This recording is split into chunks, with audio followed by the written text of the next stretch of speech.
ایک مقام ایسا بھی آیا کہ جہاں میرے نبی پاک علیہ الصلوۃ والسلام نے فرمایا اگر میرا کوئی امتی دنیا سے چلا جائے اور ترکہ چھوڑ کے جائے، جائیداد چھوڑ کے جائے، مال و اسباب چھوڑ کے جائے تو وہ اس کی اولاد میں بانٹ دینا، لیکن اگر اس کے ذمے قرضہ ہو تو میرے پاس آ جانا، میں اس کا قرض ادا کر دوں گا۔ نبی پاک صلی اللہ تعالیٰ علیہ وسلم نے اپنی رحمت کے ساتھ امت کو جو حصہ عطا فرمایا اور جس طرح سے حضور سید عالم صلی اللہ تعالیٰ علیہ وسلم نے ہمیں یہ اسباق پڑھائے، اس طرح ہونا نہیں چاہیے تھا جو ترتیب آج دنیا میں لگ گئی ہے اور جس انداز میں مسلمان اپنے صبح و شام گزار رہا ہے۔ آپ یقین کریں کہ کبھی کبھی یوں محسوس ہوتا ہے کہ جیسے خالص رشتوں کا ہونا اور اخلاص کا موجود ہونا اور للہیت کا نصیب ہونا یہ شاید کوئی بے موسمہ سا پھل ہو گیا ہے۔ شاید یہ کہ اب ڈھونڈنے سے، تلاش کرنے سے بھی ایسی چیزیں میسر نہیں آئیں گی کہ لوگ اللہ تعالیٰ کی رضا کو پیش نظر رکھیں۔ اور پھر اب تو اس طرح کا ماحول ہو گیا ہے کہ چونکہ زیادہ لوگ جھوٹ بولتے ہیں اللہ ماشاء اللہ، تو بیچ میں سچ بولنے والا عجیب لگتا ہے۔ چونکہ زیادہ دکانداری ہوتی ہے تو کوئی اخلاص کا مظاہرہ کرتا ہے تو وہ عجیب لگتا ہے۔ چونکہ زیادہ اللہ معاف فرمائے کہ دھوکہ دہی کا بازار گرم ہے تو اب یوں محسوس ہوتا ہے کہ جیسے کوئی بندہ کہہ رہا ہے میں صحیح سے چلوں گا تو لوگ سمجھتے ہیں شاید کوئی اداکاری کر رہا ہے۔ حضور علیہ الصلوۃ والسلام نے جو لوگوں کے حق میں اپنی طبیعت میں نرمی پیدا کی، آپ یقین کریں بڑے سارے لوگوں سے ملنے کو جی چاہتا ہے لوگوں کا، ان کے پاس جانے کو، بیٹھنے کو، من کی باتیں کرنے کو۔ بہت سارے لوگ ایسے ہوتے ہیں جن کے بارے میں ہماری خواہش ہوتی ہے کہ بندہ بڑا اچھا ہے، لیکن اس کے پاس اگر چل کے جائیں گے تو ہمارے سٹیٹس کا کیا بنے گا؟ اگر ہم جا کے اس کی مجلس میں بیٹھ گئے تو وہ جہاں ہم خود میرے مجلس تھے اس کا کیا بنے گا؟ اگر ہم کسی شخص کی طرف بڑھ گئے، آگے بڑھ کے ہم نے 2 قدم آگے جا کے گرم جوشی سے اس کا استقبال کیا تو کوئی شخص یہ نہ سمجھ بیٹھے کہ یہ تو کوئی لو سٹینڈرڈ رکھتا ہے۔ ہم نے وہ اس طرح کے بیج بوئے ہیں انانیت کے کہ ڈھیر ساری تکلیف لوگوں کو ہماری وجہ سے ہوتی ہے۔ بہت سارے لوگ آزمائش کا شکار ہوتے ہیں، بعض لوگ آ جائیں، لوگ ڈھب سے کھانا نہیں کھا پاتے، لیکن وہ خاص رحمت اور وہ خاص نرمی جو نبی کریم نے ہمیں عطا فرمائی ہے، یار یہ کتنا، میں آپ کو ذاتی بات بتاتا ہوں، اپنے مخالف کو، گالی دینے والے کو، زندگی کے کسی کونے میں برا کہنے والے کو معاف کرنا بڑا مشکل کام ہے۔ کسی شخص نے 30 سال پہلے بھی کبھی آپ کو کوئی سخت لفظ کہا ہو تو وہ بندہ سامنے آئے تو بات یاد آ جاتی ہے، یار اس نے یہ کہا تھا، باتیں کھٹکتی ہیں۔ کسی مقام پر کھڑے ہو کر کسی جگہ پر کسی بندے نے آپ کو تکلیف دی ہو، بندہ اس جگہ پہ آئے تو وہ چیز کھٹکتی ہے، لیکن یہ اعزاز صرف رحمت للعالمین محبوب کا ہے کہ حضور کے سامنے جب وہ لوگ پیش ہوئے حضرت وحشی جیسے کہ جنہوں نے پورا وجود کاٹ دیا تھا حضرت امیر حمزہ کا اور کان، ناک، آنکھیں نکال دی تھی، انہوں نے آ کے عرض کی حضور ہمارے جیسے گناہ گار بھی آئیں تو معافی ہو جاتی ہے؟ فرمایا ہو جاتی ہے تو پڑھ کلمہ، ہم فوراً ہی معاف کر دیں گے۔ اور جو فتح مکہ کے موقع پر نبی پاک علیہ الصلوۃ والسلام نے فرمایا ہے نا، فتح مکہ کے موقع پر، وہ تو بات ہی بڑی انوکھی ہے۔ انہوں نے کہا تھا آپ ہم سے کیا سلوک کرنے والے ہیں؟ تو فرمایا سلوک کیا کرنا ہے؟ جو پیچھے ہو چکا ہے نا اس کا ذکر بھی نہیں کرنا، کتاب کے پچھلے صفحے پلٹنے ہی نہیں، یاد ماضی یہ عنوان چھیڑنا ہی نہیں، جو ہو گیا سو ہو گیا۔ یہ خاص رحمت کاملہ اللہ تعالیٰ نے اگر عطا فرمائی ہے تو میرے اور آپ کے پیارے رسول ہی کو عطا فرمائی ہے۔ یہ خاص جذبات اور یہ خاص کیفیات حضور نا، دیکھو ماں باپ جو ہوتے ہیں نا اولاد کے حق میں بڑے شفیق ہوتے ہیں۔ میں بڑی ذمہ داری سے بات کرنے لگا ہوں، ماں باپ کے ساتھ اگر کوئی سب سے بڑھ کے زیادتی کرتا ہے تو کرتی بھی اولاد ہی ہے۔ بڑا کچھ کر جاتے ہیں بچے، بعض ایسی باتیں بھی کر جاتے ہیں کہ جو اسے نہیں کرنی چاہیے، لیکن کہو نا والد صاحب سے کنارہ کر دیں بچے سے، جس کے 9 بیٹے بھی ہیں اسے بھی کہو نا کہ تو کر ذرا کنارہ کر کے دکھا، نہیں کر سکتا۔ وہ شفقت پدری جو رب نے اس کے سینے میں رکھ دیا وہ کیسے نکالے گا؟ 20 دفعہ غصہ آیا تو اس نے پلان کیا کہ آج کے بعد نہیں، ختم، اب میں نے بتانا ہے اس کو کہ کس طرح کوئی کسی کے ساتھ زیادتی کرتا ہے، لیکن 1 گھنٹہ بھی نہیں تیرا گزرا، کیونکہ شفقت پدری ہے خدا را۔ یہ میرا اور آپ کا سب کا معاملہ، اس کو سمجھیے گا، شفقت پدری۔ اگر مرشد ہو نا کبھی مرشد کریم، تو پرخشیں اڑا دینے والوں کو بھی سینے سے لگانے کا حوصلہ رکھتا ہے، چونکہ وہ شیخ جو ہے اس کا دل جو بڑا ہے۔ کئی دفعہ سارا سینہ چھلنی ہوتا ہے، پر اس سینے چھلنی کرنے والوں کو بھی سینے سے لگانا پڑتا، اس لیے کہ دل دریا سمندروں ڈونگے کون دلاں دیاں جانے، 14 طبق دلے دے اندر تے تمبو وانگوں تانے۔ مشکل کام ہے استاد صاحب، وہ مطلب ہم نے یہ دیکھا ہے کہ بچے کو اٹھانے کے لیے والد آ گئے کہ نہیں جی نہیں ہم نے نہیں پڑھانا، تو استاد صاحب کہنے نے او میں بڑی محنت کی تھی جی ہم تے چل گیا ہے 6 مہینے ویکھو تے صحیح، میں نے بڑی مشقت کی ہے، یہ راہ میں نہ اسے لے جاؤ۔ میں نے تو کئی ناشتے نہیں کیے کہ کلاس میں پہنچنا تھا، کئی دفعہ میں نے کھانا چھوڑ دیا کہ مجھے دیر ہو گئی تھی، نہ لے کے نہ جاؤ، میری مشقت ہے۔ یہ میں آپ کو وہ والی مثالیں دے رہا ہوں جو صرف میرے اور آپ کے عقل کے قریب ہیں۔ جب تیری 20 غلطیوں سمیت تیرا والد، تیری ماں، تیرے مرشد، تیرے استاد، تیرے بزرگ، تیرا بڑا بھائی تجھے قبول کر لیتے ہیں نا، تو بس سمجھ لے یہ جتنا بھی پیار کرتے ہیں یہ سارا ایک قطرہ ہے، اور محبوب جو محبت کرتے ہیں اس میں سارے دریا سما جایا کرتے ہیں۔ رسول پاک جو پیار کرتے ہیں نا، نبی کریم جو محبت کرتے ہیں، حضور، اور حضور کو سب سے زیادہ غم کیا رہتا تھا؟ روزی روٹی کا نہیں، اس کا بھی بندوبست کیا، تعلیم و تعلم کا بھی بندوبست کیا۔ حضور کا سب سے بڑا احساس یہ تھا کہ میری امت دوزخ سے بچ جائے، جنت میں جائے، گمراہ عقائد سے باہر آئے، راہ حق انہیں نصیب ہو۔ اس کے لیے نبی پاک جد و جہد کرتے۔ حضور کو روڑے مارنے والے، پتھر مارنے والے، کانٹے بچھانے والے، گردن پہ اوجڑیاں رکھنے والے رات کو سکون سے سو جاتے، اور نبی پاک انہی لوگوں کے لیے رات کو ہاتھ اٹھا کے ہدایت کی دعائیں کرتے رہتے۔ وہ روڑے مار کے سو گئے جا کے، اور جس نے روڑے مارے وہ نبیوں میں رحمت لقب پانے والا، مرادیں غریبوں کی بر لانے والا۔ اور کسی نے کہا تھا لے کے پہلو میں غم امت نادار آئے، لے کے پہلو میں غم امت نادار آئے۔ وہ دیکھو امتی امتی کہتے ہوئے سرکار آئے، وہ دیکھو نا امتی امتی کہتے ہوئے، لے کے پہلو میں غم امت نادار آئے۔ حضور کے پہلو میں غم ہے امت، یا اللہ مہربانی فرما، یا اللہ مہربانی فرما۔ اور صبح قیامت بھی ہم سب لوگ نا لائق لوگوں سے اپنا تعلق بناتے ہیں۔ میں نے دیکھا ہے کہ ساری زندگی کا رشتہ ہے۔ وہ کسی نے کہا تھا کہ کوئی بندہ مجھے ایسا چاہیے کہ میں اس سے جھوٹ بھی بولوں تو وہ مجھ سے سچ بولے۔ کچھ لوگ ایسے چاہیے ہوتے ہیں نا زندگی میں کہ وہ توأن و کرہن ساتھ ہی رہیں، لیکن یہ ہوتا نہیں، مشکل کام ہے۔ لوگ کہتے ہیں اگر لائق ہے تو میرا ہے، نالائق ہے تو پھر میرا، بنتے نہیں۔ یقین کریں آپ سے زندگی میں کوئی خطا ہو گئی کو آپ کا بننے کو تیار نہیں ہوتا، کہتا میرا نہیں تعلق بھائی، میں اس کے لین دین کا بالکل ذمہ دار نہیں، میرا اس کا کوئی رشتہ نہیں، تو جان یہ جان، کاٹ دیا۔ اور اگر گناہ ہو گیا، غلطی ہو گئی، انسان سے ہو جاتی ہے، اپنی ساری غلطیوں سمیت اپنے آپ سے پیار ہے، اور دوسرے سے ایک ہو جائے تو۔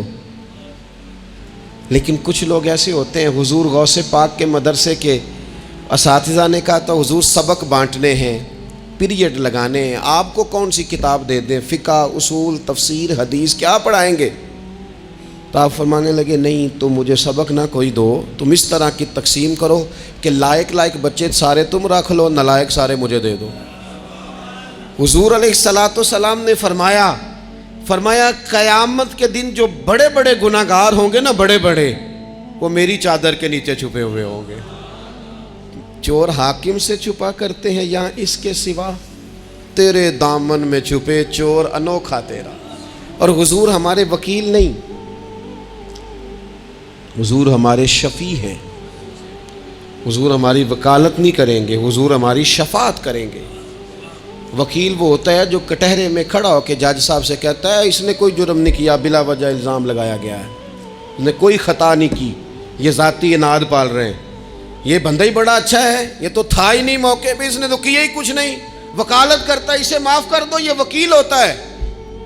اور شفیع وہ ہوتا ہے جو کہتا ہے اس نے سارا کچھ ہی کیا ہے پر میں جو آ گیا ہوں، سارے جرم اس نے کیے ہیں پر میں آ گیا ہوں نا، میرا آنا دیکھا جائے، میرا آنا دیکھا جائے اور اسے معاف کر. تو نبی کریم علیہ الصلاۃ والسلام نے خاص، اور پھر کچھ ایسی چیزیں جو بالکل سادی تھیں اس کا بھی نبی پاک صلی اللہ تعالیٰ علیہ وسلم نے لوگوں پر بوجھ نہیں ڈالا. حضرت سیدنا ابن مسعود رضی اللہ تعالیٰ عنہ فرماتے ہیں، مسلم شریف میں موجود ہے، کہتے ہیں حضور ہمیں کبھی کبھی واز سنایا کرتے تھے، ہر روز تقریر نہیں سناتے تھے. یا رسول اللہ صلی اللہ علیہ وسلم ہمارا دل کرتا ہے. فرمایا میں نہیں چاہتا کہ تم تکلیف میں آ جاؤ. حضور فرماتے ہیں میں لمبی نماز پڑھانا چاہتا ہوں، پیچھے سے کوئی بچہ رو پڑتا ہے، میں اللہ کی نماز مختصر کر دیتا ہوں. نبی پاک صلی اللہ تعالیٰ علیہ وآلہ وسلم کی عادت مبارکہ تھی. حضور سواری پہ چل رہے ہوتے تھے تو کوئی غلام ساتھ چلنا چاہتا تھا تو فرماتے تھے میرے ساتھ آ کے سواری پہ بیٹھ جا.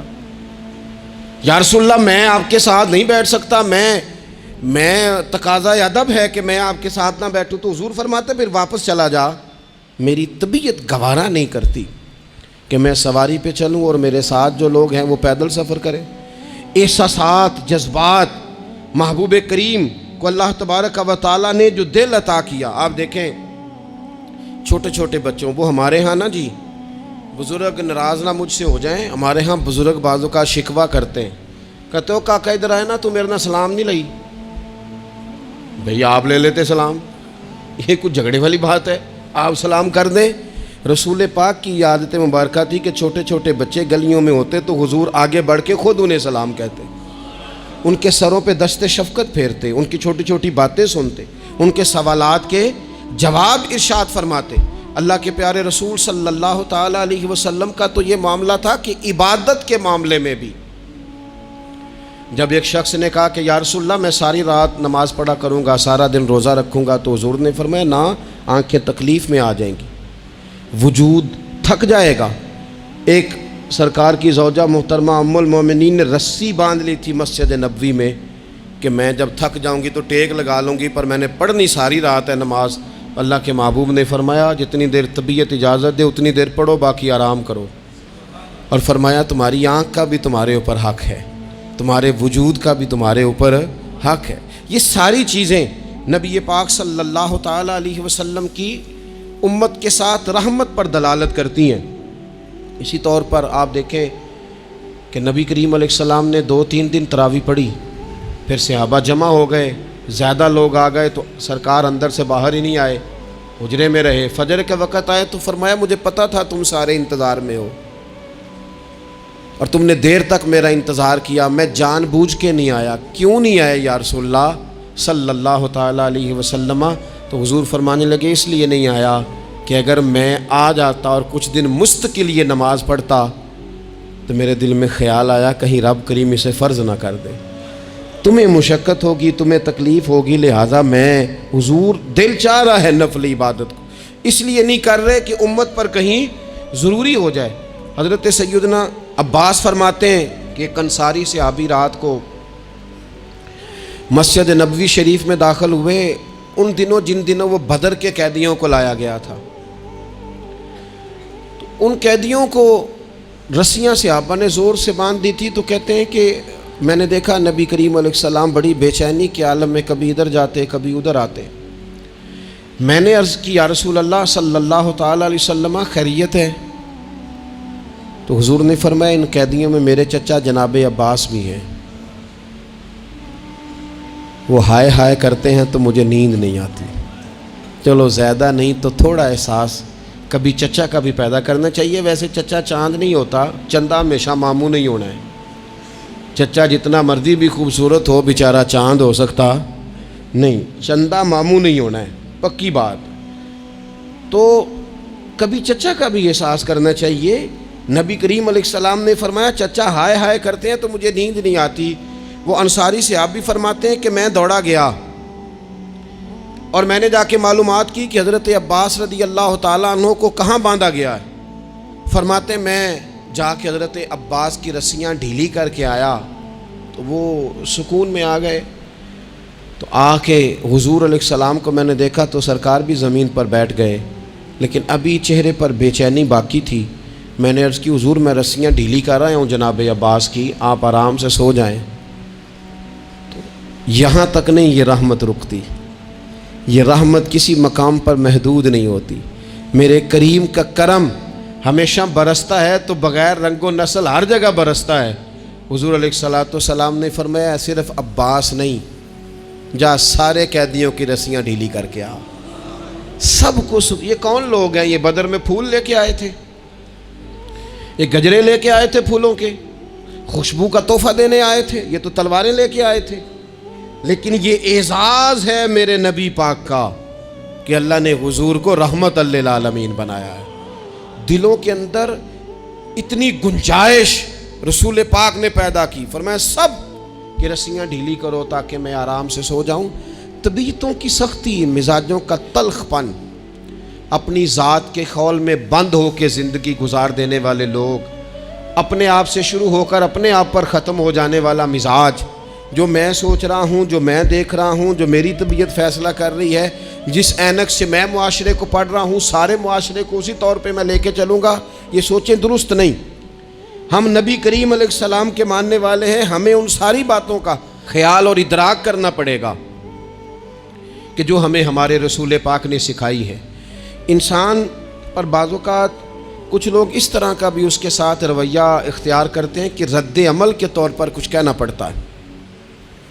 بعض لوگ سخت سست کہہ دیتے ہیں رد عمل کے طور پر، خود اس طرح کے نہیں ہوتے لیکن تانگ آمد بجانگ آمد. تو ایک دفعہ جب بڑی سخت تکلیف دی کفار نے تو صحابہ نے عرض کی یا رسول اللہ ان کے لیے دعا کریں یہ تباہ ہو جائیں. تو محبوب نے خود ان لفظوں کے ساتھ جواب دیا، فرمایا اللہ نے مجھے لعنت ملامت والا نہیں بنا کے بھیجا، مجھے رحمت للعالمین بنا کے بھیجا.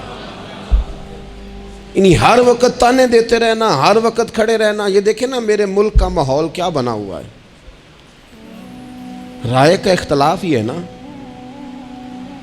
لیکن جو دھینگا مشتی روز ہوتی ہے اور جو دھما چوکڑی روز مچائی جاتی ہے، روز جو نئی سے نئی کہانی پنپتی ہے، ملک کے اندر کوئی شخص ایسا نہیں رہ گیا، کوئی ادارہ ایسا نہیں رہ گیا جس کے بارے میں ہمارے دل بالکل صاف ہو. اس لیے کہ ہم نے مزاج اس طرح کا بنا لیا ہے، ہم نے اینک اس طرح کی لگا لی ہے، لہجے اس طرح کے بنا لیے. حضور سید عالم علیہ السلام نے ایک دن فرمایا تھا مجھے کسی صحابی کے بارے میں کوئی بات نہ پہنچانا، کسی کی غلطی آ کے ڈائریکٹ مجھے نہ بتانا، میرے سامنے کچھ بھی ایسا نہ کرنا. یا رسول اللہ کیوں؟ فرمایا میں چاہتا ہوں میرے دل میں سب کے لیے گنجائش ہے تو گنجائش ہی رہے. لوگوں کو خوش گمان رہنے ہی نہیں دیا جاتا، اچھی سوچیں پیدا کرنے کے موقع ہی نہیں دیے جاتے. وہی بدگمانیاں ہیں، وہی ماحول کے اندر شدت ہے، وہی انداز ہمارا اس طرح کا ہے اور وہی کچھ ہم کر رہے ہیں اور سارے ہیں کہ ایک ہی لاٹھی کے ساتھ ہانکے جا رہے ہیں. خدا را چیزوں کو دیکھیں اور غور کریں کہ ہم نبی پاک صاحب الاولاق سید عالم صلی اللہ تعالی علیہ وسلم کے ماننے والے ہیں. پھر ایک اور بات، حضور کی رحمت چونکہ کامل ہے تو حضور علیہ السلام کا ایک طریقہ ہے. دنیا میں دو طرح سے لوگ اپنا آپ ثابت کرتے ہیں.